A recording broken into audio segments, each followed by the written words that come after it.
Well, Trent, first of all, Happy New Year. Happy New Year. I enjoyed your tweet showing the previous decade compared to this one. 11 years old. You don't look like you've aged very much, but the new one has started well. Tell us how the atmosphere in that dressing room is different to what you experienced at this club a year ago. How different does it feel? Because the performances on the pitch are looking so mature in the Premier League. Yeah, obviously we know that we're a top side, so we're full of confidence at the minute.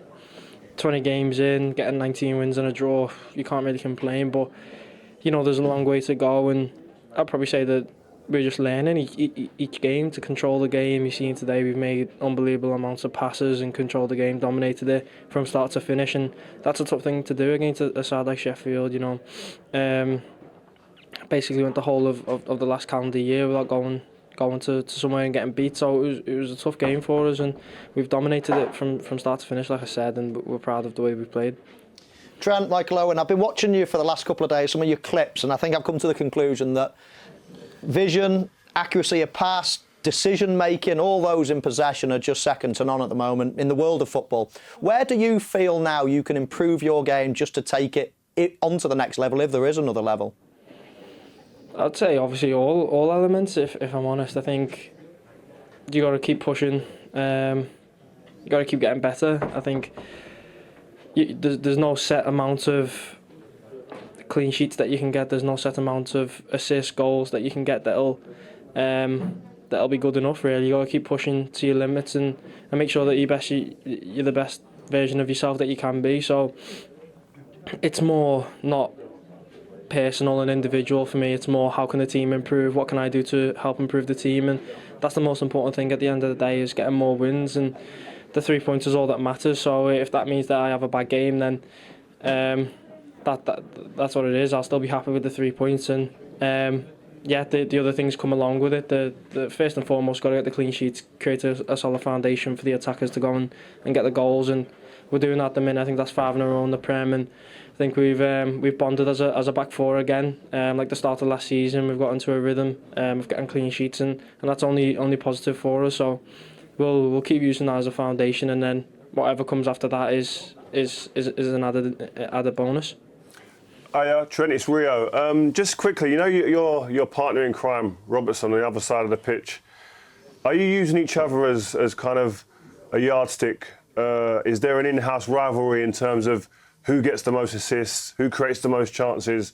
And I feel you look at it's different completely, but you look at Ronaldo and Messi, they've used each other and needed each other to get to new heights. Is that almost what's happening with you guys in-house? Yeah, definitely. That's the way that we are. We're obviously competitive within ourselves. But obviously, yeah, we have a competition between us, so you can get the most goals and assists, and it pushes us. It's healthy competition. It's literally just pride on it at the end of the season. One gets the bragging rights, one doesn't. So Who's winning, Trent?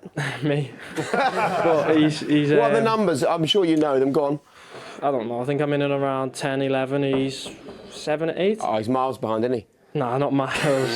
You've seen his quality. He can nick 2 or 3 in any given game. So, and that's what we want to do. Obviously, as a pair, we want to change the way that the positions previously being thought about. I think obviously there was the famous saying of no one wants to grow up to be a fullback or a Gary Neville's, but we want to try and change that. We want to bring a different way into thinking of a fullback, and that's, I think, that what we've been doing over the last 18 months.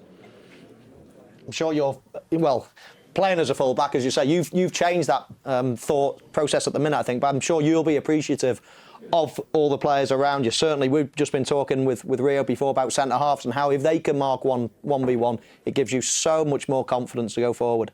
Yeah, at the end of the day, it's all about your foundations, like I said, and having that trust that obviously whoever that we're playing with the centre-halves that we've got, you can go into the game with trust and know that you can jump out, you can press someone else, leaving your centre-half 1v1, because you know they've got the physical ability and the defensive ability to be able to outdo their opponent, and that's a difficult thing. You don't really come across that too often, but the centre half that we've obviously got Verge, and then at the minute we've got Joe that's doing unbelievably well. He's obviously had a difficult start to the season, but he showed that his mental strength's unbelievable. Come in, being able to get us clean sheets and being essential to doing that. So yeah, it's a positive to have them two behind me and Robbo, because we know that we can go forward, and obviously with the midfielders being a bit more reserved in our side, and that's the way that we play, we're able to know that we've got people behind us, and that if one goes forward then the other has to cover, and that's obviously the way that we play.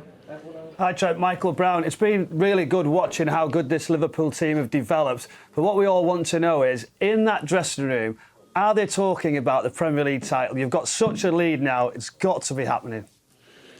No, I'd say we're not talking about it at all, but obviously you talk about your lead and you talk about how many points you've got, and that we're proud of what we've done so far, but like you said, we've only just literally passed the halfway point of the season, and there'll be no trophies given out in January.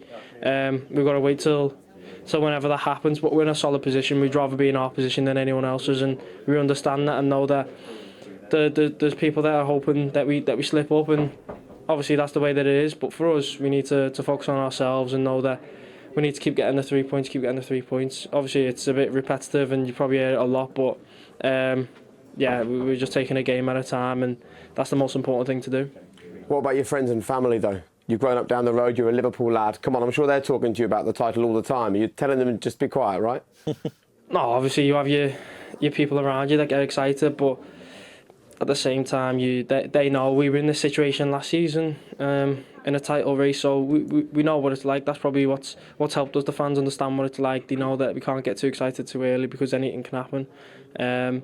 You see week in, week out in the Premier League that teams will beat each other, so if we're not 100% and the fans aren't 100%, then we've got a chance that we might actually slip up. So it's an exciting time for the whole club, but we understand our role and the fans understand their role, and it's a perfect sync at the minute, but we know that we need to keep going. Life's good, eh? Life's good. Thank you very much. Thanks very much. Thank you. Let you get home. Cheers, mate. Yeah. Thanks for joining us. Appreciate that.